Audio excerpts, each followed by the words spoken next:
Statistically, drunk driving is a huge problem in South Florida, more so than anywhere else in the state. And here with how you can get involved in the fight against it is Heather Geronimus, the chairwoman of Walk Like MADD and MADD-.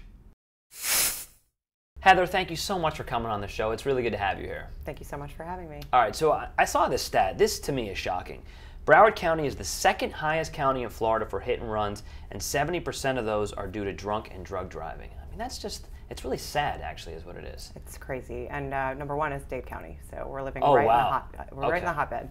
And my father's crash was actually a hit and run, and it's unthinkable to think what goes into someone's head when there is a crash and then they keep driving. Yeah. I mean, it's just, I can't even imagine it. We're going to spend a lot of time over the next few minutes talking about MADD and talking about some of the things that you'd like to see happen. I think it's worth mentioning, though, and you mentioned you mentioned this to me earlier, is that you don't necessarily want people not to drink. You're not saying that.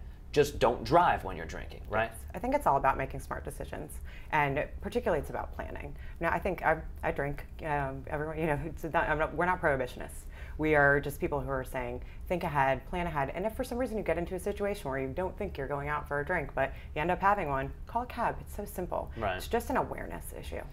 It always surprises me when you hear about these celebrities that get DUIs and athletes, people that are so rich and could just get a cab.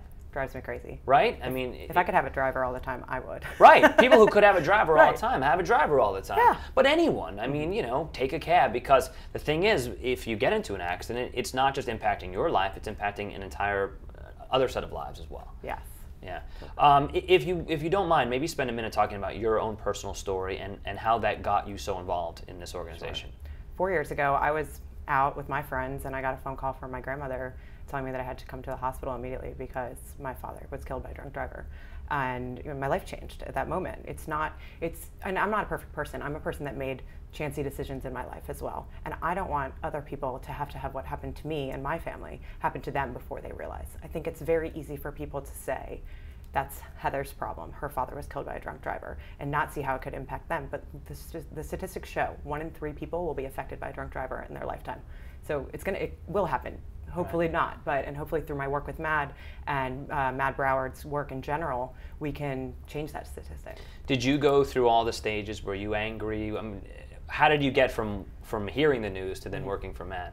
I'll tell you that it was very, obviously hearing it, and it's so surreal. And as an adult learning about a parent's death, it's not like you go home to that house and you know that your parent is gone. So it took me a long time even to really come to terms with it, of course. And, you could lose a parent suddenly in a number of ways, but this is particularly unnecessary, angering for sure. I went through a lot of anger in addition to my grief. And when I was ready for somebody to talk to somebody that understood what was going on, the victim advocate for MADD was there. She had called me right away, and I don't think I called her back for 2 or 3 weeks. I thought, I'm fine, I can handle this on my own. And I couldn't. And then when I first called her, I spoke to her for an hour and a half, because I needed someone to talk to, and she was there for me. And it struck me that the first time I heard about MADD was when I needed them. And I thought that I should join forces with MADD and talk about MADD before somebody needs them. If you don't mind me asking, what happened to the driver in that accident? The driver in that accident was released on bond almost immediately. And then he spent a year living his normal life, and he is in jail now. He's in prison. He'll be in prison for, I think, another 2 or 3 years. And I'm glad that justice was served in a sense, and there's no amount of time that will bring my father back. But I really think that if there were stricter sentences for, first-time offenders, and there's so many things that could bring light to this issue. You mentioned celebrities. I mean, celebrities when people see different celebrities walk out of jail the next day, or not even go to jail after a DUI, it trivializes it. Right. All right. So now you're the chairwoman of the Walk Like MADD and MADD-. And this is going to be your 3rd year doing that, is that right? Yep. And you guys have already raised a ton of money the first 2 years. Yes, it's really exciting to see the whole community come out for a cause that's not one that's on the top of everyone's mind. And I hope with shows like this and the different press that we've received, that it will become more top of mind for people. So what is the event? So the event is a 5K walk and run, non-competitive walk. Anybody can participate. I have people in wheelchairs, people in strollers. I've got families that are participating together. We also have a competitive 5K run, so it's a certified course. Starts at Huizinga Plaza and ends on the Riverwalk. Gorgeous course to run in late April, on April 28th, and really has something for everyone. And you've raised, if I have the numbers right here, over $200,000 so far, and then this year you're hoping to raise another $100K, right? Yep, going for gold. That's great. How's it looking? Think you're going to make it? I think we're going to make it. Yeah, after this show, hopefully. Yes, obviously this will be the tipping point. Do you find that when you have these events, most of the people who attend, have they been affected by this in some way? Is it a spirit of community? I think that there's a big group of people that have been affected that kind of follow MADD everywhere we go, which is great because in a sense we're partially a support group. But the change that I want to make, and the reason that I introduced this run, because I think it just appeals to a bigger community, is that literally drunk driving could affect anyone, anytime, anywhere. So why not reach the whole community at once? So I'm bringing this woman, Carrie Miller. She's a 2-time Paralympic champion. She's a Paralympian because she lost her legs to a drunk driver. But her story is incredibly inspirational. And I think that when people hear her speak, they will really understand. They won't be able to disassociate like they can when I tell my story. They can see she has, she has prosthetic limbs and she's accomplished amazing things. But thank God she's alive after being struck by a drunk driver.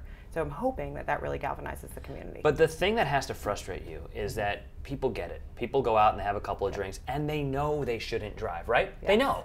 But then they say, I'll be fine. Right.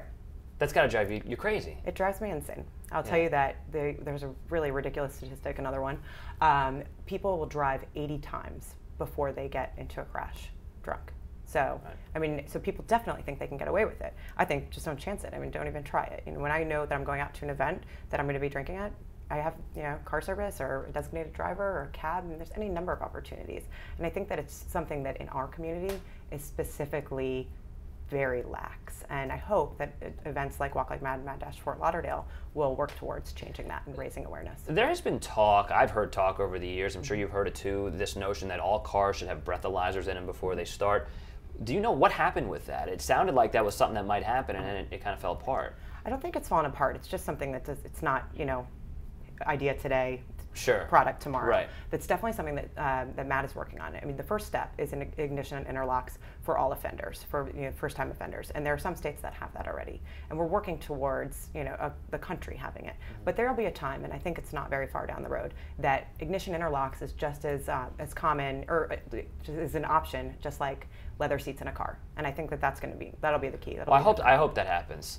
All right, last thing, let's get some more details about the event if people want to go, if people want to find out, how do they do it? So walklikemadd.org/Fort Lauderdale. You can find all the information about the event there. Again, it's on April 28th.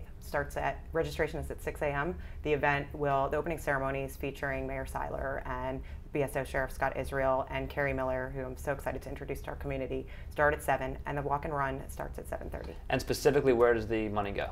The money will go to MADD Broward, and it will stay here to keep going with the awareness generating programs that we have. So it stays in Broward, which I'm really proud of. Well, it was wonderful to speak with you, and good luck with the event. Thank you so much. Thank you, Heather.